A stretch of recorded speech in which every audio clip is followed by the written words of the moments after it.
Alright, Archero 2, the hot fix has dropped, and with it, we can already see some of the stuff that was added. Now, we did get new hard mode chapters 51 through 60.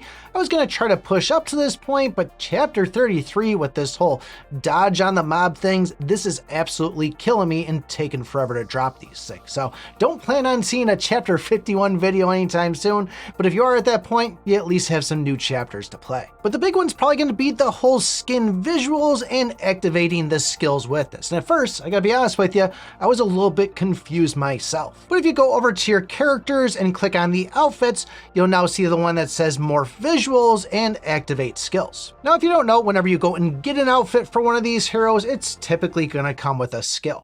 And with this feature right here, you can now go and equip that skill, but now use the visual appearance of another outfit. So if you're sick of the duck, but still want the duck skill, well, this is the way you're gonna be able to do this. But with all of this, it actually got a lot better with this whole Sacred Hull upgrade system. If you go over the Sacred Hull, you'll see Sacred Hull upgrade down the bottom. And by clicking the overview, you can see all the stats that you're gonna get when you go and level up this Sacred Hull. Now, in order to level it up, you will have to use shards from your heroes, which in my situation, they're not max. I could still use them, but that's gonna set me back from going and getting more stars on these. Now, I clearly don't want to do that until I get these things maxed out. Some of you may, and that's all up to you. But as you can see, the first one here, main hero can activate +1 skin skills. So if we go back over to our characters and you do see that whole activate skill, that's going to allow you to go and activate 2 of those skills for that single hero. So in my situation of using Helix, that means I could have the outfit visual appearance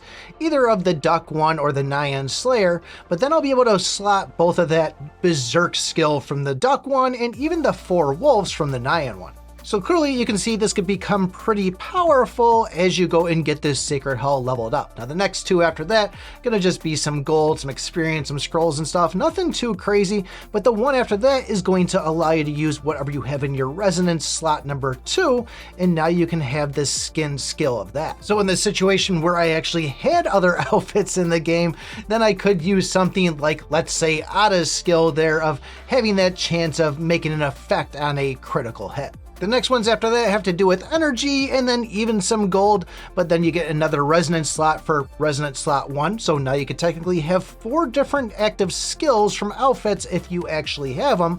But from there, it turns into collection stats. And this is when you go and say, get one of these outfits. It has like a plus attack of 160 and HP of 160. That's now going to add a multiplier on that, giving you just a little bit extra of a push for going and starring up, or just even having one of these at 0 stars. And then you can see there's more skills for those resonance slots, so technically you could have 6 skills between 3 different heroes for just having one of them equipped. We also did get the practice mode for the monster evasion and even the seal hunt, and if you even already have completed those for the day, you can still go back and test and practice things. Not saying that you're going to get the same skills as in practice as you would in the regular one, but this is a nice way to see, hey, which one of these etch runes is going to work best? Should I be going with swords or circles, or should I be even using something like the Dragoon set over the Oracle set? Now with having the battle stats, this is kind of a nice easy way to be able to compare, take some screenshots, and really kind of fine tune what the best build is for going up against that boss. And then everything else is what we talked about in the video yesterday. I'm going to try to make a video once that new event drops tomorrow, so keep your eyes peeled for that. But if you want to know everything else that came in this update, take a look at this video right here. Thanks for watching, and remember, I pick my butt.